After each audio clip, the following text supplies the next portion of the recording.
50 Cent, a man who literally came and shook up the whole rap game. I was young at the time, but I've heard from so many people that when Get Rich or Die Tryin' dropped, it was like game over. It was a phenomenon and it was everywhere. The rap game and the music industry would never be the same. In 50 Cent's career, he has saw the highest of highs. But what would you think if I told you that his career might have been quote unquote ruined on purpose? Some people might be looking at me crazy right now by saying that. But throughout this video, you will hear things about why me and some other people might feel that way. By the end of this video, you will be looking at the title of this video a lot differently. Before I get more into the video, I would first like to thank you guys for coming to see this, because you guys can be doing a million other things right now, but instead you're here with me and I appreciate that. If you guys like the content, you guys should like, comment, and subscribe to help the channel grow. Also, follow my Instagram too. That would be greatly appreciated. Comment down below if you think 50's career was ruined on purpose, why or why not. Also, before I get deeper into the video, I know 50 is very successful right now with his work with stars and all that other stuff that he does, but that's not what this video is about. It's mainly about some things that were mostly out of his hands and more on the music business side of the game. But let me know where you are tuning in from, represent where you're from. Let's go on with the video. So let's take it all the way back, and the year is 2003, and in February, 50 Cent would release the smash debut album of Get Rich or Die Tryin'. The album would peak at #1 on the Billboard 200 chart, selling 872,000 copies in its first week. In its second week, the album sold an additional 822,000 copies. It was also the best-selling album of 2003, and as of today, the album is near diamond status, which means to have sold over 10 million copies in the United States. Upon the release of this album, 50 would explode on the scene. The first single for this album, and I know Wanksta had been out, because of 8 Mile, but it was In the Club, and that was released in January of 2003. That song was a smash hit, with it peaking at #1 for 9 straight weeks, and it stayed on the charts for a long while. The interesting thing about that song though is that the song was actually close to not being 50 Cent's at all. Dr. Dre originally wanted D12 to do a song to the beat for the 8 Mile soundtrack. The track didn't make it to the movie, and one day 50 came in the studio when his deal was finally solidified, and Dr. Dre played him some stuff and the beat for In the Club came on. 50 immediately requested a notepad and wrote the song's lyrics within an hour and recorded the bulk of the vocals that night.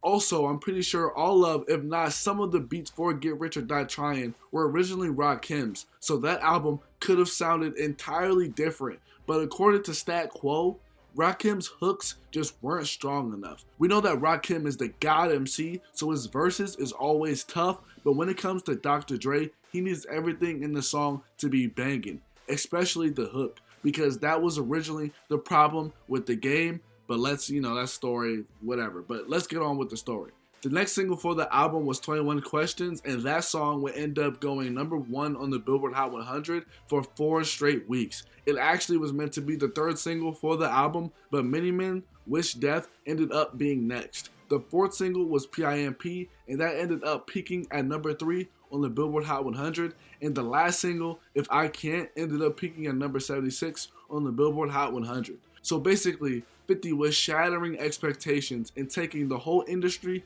by storm. 50 definitely didn't come out of nowhere, which the story before Get Rich or Die Tryin' is a story for a whole other day, but him and G-Unit went on a crazy mixtape run in 2002 before Get Rich or Die Tryin' even came out. But speaking of 50 Cent, in 2003, he would end up signing his G-Unit Records imprint under Interscope Records, in which he was signed to and intended on dropping a G-Unit album that same year. Well, 50 did just that, because G-Unit's debut album, Beg for Mercy, dropped in November of 2003. That album would end up peaking at #2 on the Billboard 200, selling 377,000 copies in its first week and 330,000 copies in its second week.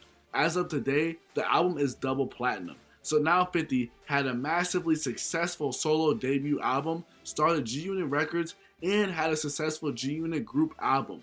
We can shift over to 2004, and 50 wouldn't drop another solo album until the next year, but in June of 2004, Lloyd Banks dropped the Hunger for More album, which peaked at number 1 on the Billboard Hot 100 chart with first week sales topping 433,000.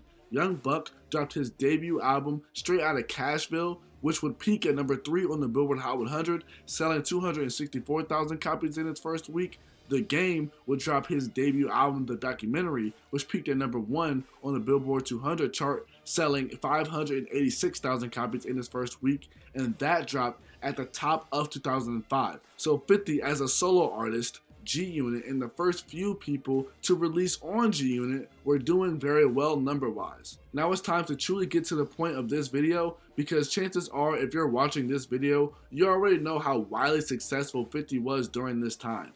I was just building up a scene and a picture for the story, but by 2005, things began to change for 50. He was still scorching hot musically, but he would begin to run into some problems. So we all know that 50 Cent's second album would be The Massacre. But for those who don't know the history behind the album, like, man, it is truly a mess. The phrase some people might throw around a lot when it comes to music is sophomore slump. By definition, a sophomore slump refers to an instance in which a second or sophomore effort fails to live up to the relatively high standards of the first effort. A lot of artists tend to do really well on their first album, and in this case, 50 Cent broke records with his first album. But when it comes to following that up and rising to that occasion, a lot of artists tend to not deliver, and in this case, they slump. So just imagine being an artist and you just had a very successful album, and now you're being asked to do it all over again, but instead it has to be even better than the first one. Just imagine that pressure. This is what 50 was being faced with his second album. The record label saw the success of his debut album, and in the middle of his success, they wanted another album. 50 had been working on his sophomore album throughout him promoting G-Unit and its members with their own solo stuff. Originally, the album was supposed to be named the St. Valentine's Day Massacre because it was originally set to be released on Valentine's Day in 2005 because it was a reference to the 1929 St. Valentine's Day Massacre when 4 men dressed as police officers and killed several people in Chicago. Look that up if you want to know more, but the album was ultimately pushed back and renamed The Massacre. In an article that was published in January of 2005 on MTV News, this is what 50 had to say about the situation. I was trying to force Interscope Records to release my record on February 15th, but Interscope Records is reactive.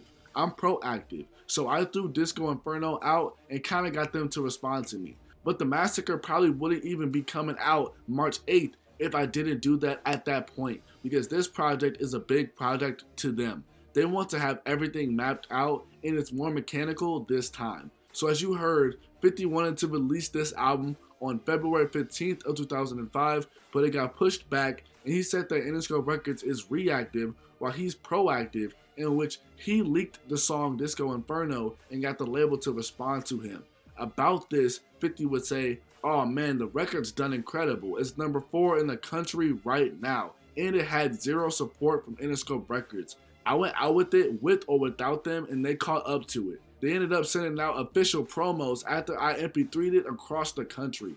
I feel good about it, and now I'm ready to move into the candy shop." At this point, you might be wondering, what are some of the reasons why The Massacre was being pushed back, and why 50 was forcing Interscope's hand? Well, one of the reasons was The Game.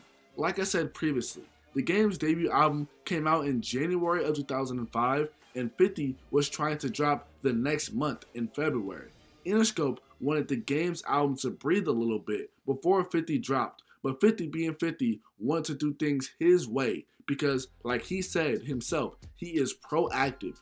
That's his attitude. Another reason is because 50 was just out here, 50 was just being a mess, man, because people were trying to ban him. He was beefing with so many different people at the time, just causing a lot of ruckus and trouble. I found a 2005 article from the Sydney World Herald where there was a call to ban 50 Cent from Canada because he has a criminal record and because he allegedly promotes gun violence. So that was in November of that year, but you get the point. The second single for the album The Massacre would be Candy Shop, and 50 actually would go on and leak that song too. It appears as the first track on the mixtape 2050 Before the Massacre, which released in January of 2005. 50 forced Interscope's hand once again, and it took them almost a whole month to finally put some support behind Candy Shop, which eventually went number 1 on the Billboard Hot 100. There was still a month until the album was scheduled to be released, but things continued to go wrong.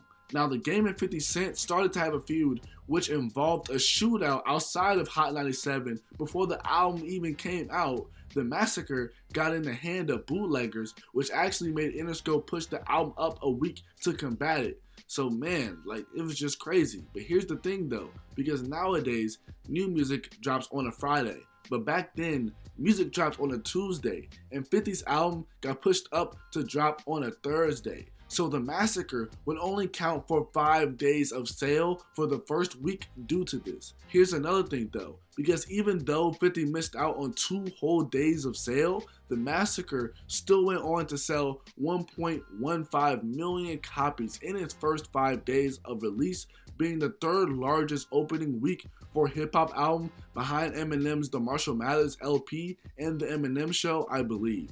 I forgot to mention that Just a Little Bit would be the third single off of The Massacre, and that would peak at number 3 on the Billboard Hot 100. 50 actually had 3 songs in the top 5 of the Billboard Hot 100, with Candy Shop at number 1, How We Do with The Game at number 4, and Disco Inferno was number 5. So 50 was still on top of his game, and I just think that Interscope really didn't expect 50 to get that hot that fast with Get Rich or Die Tryin', and with The Massacre, they obviously wanted to have a more planned and thought out approach, but 50 wasn't going for that and wanted to do things his way. I mean, 2005 was a big year for 50 in general. He had his own video game out, had G-Unit clothing, starred in a movie that was loosely based on his life, had a vitamin water deal, and so much more. But unfortunately, after The Massacre, 50 would struggle to see the same heights that he saw musically with his first 2 albums. We can skip up to the release of the Curtis album and the inspiration behind this video. A while ago, I watched a video by Diverse Mentality about what really happened between 50 Cent and Kanye West. And in the video, Quake chronicled the release of 50 Cent's third studio album and his head-to-head first week battle with Kanye West. Watching that video made me come to the realization that 50's music career could have been ruined on purpose potentially. But back on the Curtis album, and originally this album was supposed to be what would end up being his 4th album before I self-destruct. 50 wanted to deliver another banger to the streets, but however, a creative surge hit him early in the process of that, and he decided to put Before I Self-Destruct on the back burner for the album Curtis. 50 wanted to, in his words, make this album more human. 50 also considered calling the album Curtis SSK, in which the SSK stood for SoundScan Killer, but the album title was shortened to just Curtis. The SSK was intended to address the pressure 50 felt to succeed because previous to this album, as I explained earlier, 50 was dominating the charts. This time around, when it came to releasing an album, the climate was so much more different than 2003 when 50 released his breakthrough debut album. 50 had to deal with all sorts of problems, things like having problems with Interscope, his music was getting leaked, and record sales were way down in the industry. Those back in the days know how bad illegally downloaded music was and how rampant it ended up being, along with the leaking of music. 50's first 2 albums dropped earlier than they were intended to due to the threat of the albums being leaked or leaking. Get Rich or Die Tryin' and The Massacre were released days before they were scheduled to actually come out. This is what 50 had to say about the industry at that time. The pressure stays the same, but the climate is different. You see some hip-hop music sales being down, and people are looking at it like, 50, you gotta fix it. Let's go. I think CD sales have been down because of a lack of quality in the albums that have been released. It wasn't as good as the standards that they hold as Shady Aftermath. Dr. Dre, Eminem, and myself, we collect material until we've got what we feel is the best possible music by the time I come out. That's my formula to sell into the hip hop community. Now, in April of 2007, everything with the planned release date for Curtis seemed fine since it was scheduled to release in June. By April, 50 had already premiered the song Straight to the Bank and the track Fully Loaded clip had surfaced. The thing about Straight to the Bank though is that in May it would peak at number 32 on the Billboard Hot 100, but however, the song would drop off of the charts completely in just 3 weeks, which isn't good, but for 50, that really wasn't good considering the success that he was used to, especially on the charts in the past. I mean, heck, the track Amusement Park didn't even make the Billboard Hot 100, and personally, just my opinion, I felt like that song could have been a #1 hit. I don't know how 50 fans really feel about that song, but I definitely think that that song could have at least been a top 40, top 20 hit. I mean, the first 2 singles off of the Massacre peaked in the top 5 on the Billboard Hot 100, so this kind of spelled trouble in a way. 50 would say that he was looking for a record that would stop everything and create that excitement and energy that happened within the club back in 2003. Because of this, he went back in the studio and created 8 new songs, and one of those songs was the song I Get Money, and he was now getting the response that he was looking for. I Get Money would peak at number 20 on the Billboard Hot 100, and now 50 was starting to see some chart success. This was cool, but Curtis will be pushed back and delayed. As to the reason why, 50 would have this to say: I'm an international artist. My fans worldwide deserve to receive my album at the same time as my fans here in the US. Taking that into consideration, moving the album to September was a necessary course of action. So now 50's album was being moved back to September. I assume most of us know what happened in September of that year with 50 and Kanye. As we know, the infamous 50 Cent vs. Kanye West first week battle would go down. The war raged on between him and Kanye, and man, 50 couldn't catch a break with this album at all. In August of 2007, it was reported that 50 Cent erupted at the G-Unit offices in New York after his collaboration with Robin Thicke leaked in both song and video form. According to a source, Follow My Lead wasn't even supposed to be released until further down the line in the Curtis album rollout, especially since 50 already had videos for I Get Money and Ayo Technology in rotation at the time. 50 would allegedly rip out a plasma TV, throw a cell phone through a glass window, and said that he was going on vacation. 50 would voice his frustrations in an interview about the events going on around this time, but this might have been before Follow My Lead leaked. The process has been ill for me this go around. I usually have to start a project myself as far as Interscope. I got to lead. On the first album, Wanksta just took off before In The Club came out. When we got to the Massacre, I leaked Disco Inferno and they caught up with Candy Shop. This album, I threw Straight to the Bank out there in Amusement Park was the joint they were supposed to assist me with going after. But when that came, it grew at the same pace that Straight to the Bank grew. And I was like, yo, I don't feel like it's a difference in the support for the actual record. So I go back in and create something different. So when I came back with I Get Money, I was actually upset that Ayo Technology leaked. It kind of cut into I Get Money a little bit. I knew for a fact that the record was leaked from Interscope because the first 2 records, Straight to the Bank and Amusement Park, weren't played at the station that played Ayo Technology first. So that's an indication to me that they delivered it to Top 40 and Crossover ahead of, they sent it to Z100 before they sent it to Hot 97. I was like, yo, that's not a regular leak, B. I was like, my promotion strategy is necessary because this is speaking to my base, my core audience. Before the album was set to come out, I think the clean version was leaked, and yeah man, poor 50. But to skip ahead a little bit, he ended up losing to Kanye West in their first week battle. Kanye's Graduation album sold about 957,000 copies in its first week. 50's Curtis album sold about 691,000 copies in its first week. This would not only be a big shift in 50's career, but also a big shift in rap. Truly a dawn of a new era. But let's skip ahead to the Before I Self-Destruct era, and that album faced, you guessed it, more delays. It was originally supposed to come out in February of 2008, but was moved to March of 2008 because of 50's Curtis album being moved up. Then there was rumors that the album would be pushed back until the 4th quarter of 2008, but later that year it came out that 50 delayed the album again. This is what he had to say. I'm trying to leave the same way I came in. February 4th, Get Rich or Die Tryin came out. I dropped this album February 3rd. The time frame. It used to take 6 to 8 weeks for us to position a hip hop record.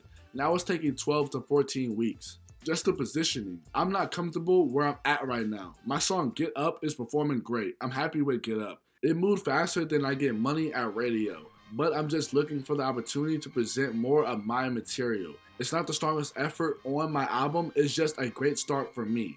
Also, it was reported around this time that with the release of Before I Self-Destruct, 50 would fulfill his contractual obligations to Shady Aftermath and Interscope Records for new recordings. 50 talked about putting out a greatest hits album when they started their renegotiation talks, and 50 even said that he was willing to let bygones be bygones with Interscope Records for the right price. What a shocker, because this album would also leak before it was scheduled to come out, and when it did come out, it sold 160,000 copies in its first week, peaking at number 5 on the Billboard 200. Skipping ahead a little bit more because I really want to get into the purpose behind the title of this video soon, but it is the Black Magic Era, and after Before I Self-Destruct, the story behind Black Magic begins. Also, this picture that I'm using, I don't think it's the real cover for Black Magic, but basically the information for the project came out sometime towards the beginning of 2010. 50 was on tour overseas with G-Unit, and he revealed to a Norwegian news outlet that he had been back in the lab making songs for a new LP called Black Magic. 50 would then go on to say that he was inspired by listening to music in Norway. 50 said that his new album would not sound like his previous work. He said that the project has a totally different vibe, and he wouldn't allow himself to be placed in a box where he can only do one style or one kind of music. He finished off by saying that people should expect the unexpected. Then in May of 2010, 50 would do an interview and say that the album was still coming along great. He would talk about how he created songs like Hate It or Love It, Church for Thugs, and West Side Story that ended up being on the Games documentary album. 50 said that he didn't want to throw away any more hit records and wanted to keep them. He always said to himself, what if I put all those records on one album? These records took off and created momentum for the game, and if 50 kept those records and put them on his own album, and if 50 was a little bit more selfish and just kept everything to himself, then what would happen? So that was exactly what 50 said that he was doing on this album, Black Magic. So things were looking good at the start of the year, but by July, things got a little shaky when it comes to the album. 50 did an interview with Rolling Stone Brazil, and this is what he had to say about the project. I've written the album Black Magic, but I'm not sure if it'll be my next album. Since I made it back to America after recording in the UK and different territories while I was on the road, I started writing material that don't quite fit that concept of that album. Black Magic had a specific vibe to it, a different style of music, and I was playing with different song structures, music from different genres like rock music. Since I got back, I've been writing some things that don't quite fit that because so many producers were accumulating material to send me more ideas, so when I got back, I was kind of bombarded with a whole lot of production. But anyways, the album wasn't scrapped at this point. 50 was just unsure if it was going to be his next album at the time. 50 did an interview with MTV around this time and said that Black Magic may come out shortly after another album he was doing, and there were some pieces of Black Magic that were really exciting to him, so he wanted to put them out as soon as possible. We can skip to the start of 2011 when it was reported that 50 had the album 80% done. By mid-2011, 50 Cent threatened to pull the release of Black Magic after coming into conflict with his label Interscope. 50 would release a series of tweets. He would say that he would be working with other artists on their albums, but not put out his because Interscope dropped the ball too many times. In the series of tweets, in one of them, 50 would reveal that he recorded 41 songs for the album, and the one he gave to Interscope leaked. The track that he's referring to is the song I'm On It. 50 Cent threatened to leak his label mate Dr. Dre's song The Psycho, but then decided against it. Ultimately, the album never came out as we know, and in the interview, 50 said that it didn't make sense to now release it, and that's why we're never going to hear that album. So basically, Black Magic is out there and very well probably still exists, but the likelihood of the album ever being heard is slim to none, sadly. And I know that Street King Immortal would be another unreleased / cancel album, but that's a story whole other day. But let's skip all the way to 2014 when 50 Cent would officially leave Interscope for good, and Eminem came out and supported his decision, saying that Shady simply would not be what it was without 50 Cent. Here's one last thing 50 would say about his departure. Not that there wasn't a whole lot of support, but just an actual fear factor created from the aura of the respect that Jimmy Iovine has with the Interscope system. When you see Interscope turn into Beats Records, where everyone that you see is actually marketing Beats headphones, you don't even see a music video without Beats headphones in it. So when the only task from the actual video department is to make sure that I don't put my headsets in the actual video, and then when we do see a rough cut, I see SMS audio that I had on my hat is blurred out on the music video. I've never had a record company at any point decide to alter the artist's clothing. But to wrap up this section of the video, was 50 Cent's career ruined on purpose? 50 Cent definitely believes so, and his reasonings are that, in his words, by the time Curtis was set to drop, he was already in the green with Interscope financially with his first 2 albums because they sold over 20 million copies combined. Despite this though, the label was faced with a decision on whether they wanted to continue spending marketing dollars on 50 despite his success. This would lead to 50 saying that his record label slowed down the cash flow, and he talked about the stuff Interscope was doing behind the scenes with the Curtis album. Then obviously, if you made it this far in the video, then you heard of just everything leaking and all the problems that 50 was going through. I will say that for a second, I will slightly play devil's advocate because it's only fair, and to be honest, in his prime, 50 was wildin'. I think that we all can agree on that. He was beefing with a lot of people, and when I say a lot, I mean a lot of people in the industry and ruffling a lot of feathers. This made people look at him a certain way, and things gets like, like a little different when you're beefing and you're throwing shots at people on your own label, which was Jadakiss, The Game. But by the way, speaking of Jadakiss, I've been requested so many times to talk about the G-Unit and the Lox beef, so let me know if you guys want that in the comment section below. But I mean, just in general, 50 was beefing with the likes of Fat Joe, Nas, Ja Rule, Cameron, Rick Ross. I mean, like we can just go on. We can go on and on. But also, in some eyes, people felt like 50 had too much power, at least in his own eyes, and what that he can do. I mean, according to the man himself, he single-handedly accounted for 70% of Interscope's black music at a point in time.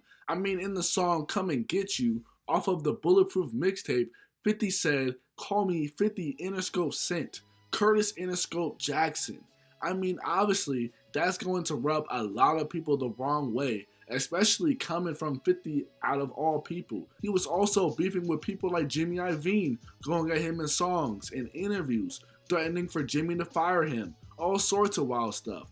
50 was also just going off on the label as a whole, because I remember in an interview he did in 2014, he was talking about how he wanted off of the actual label before stuff goes bad, because he wasn't getting the actual response and he wanted out of the material that he was releasing with them, and that it was at the point that he wasn't even trying to put the right thing out. But this is where I flip the question on you guys and ask what you guys think about the situation. I know that a lot of people look at 50's career a certain way, but does what was said in this video change your perspective on how you view him? Of course, like I said, his career is doing great, especially right now. And now, since right now I'm on winter break by the time I release this video, hopefully. But I'm about to be binging BMF, all that stuff, you know what I mean? But like his whole music career definitely took a left, and pointing at the signs in this video, it's looking like a big part of it was out of his control. I definitely still think that he had one hell of a run, and that is one of the best in rap history, but it could have definitely been longer if things were much different. But anyways, let me know what you guys think in the comments. I don't have too much more to say. I'm out. Peace.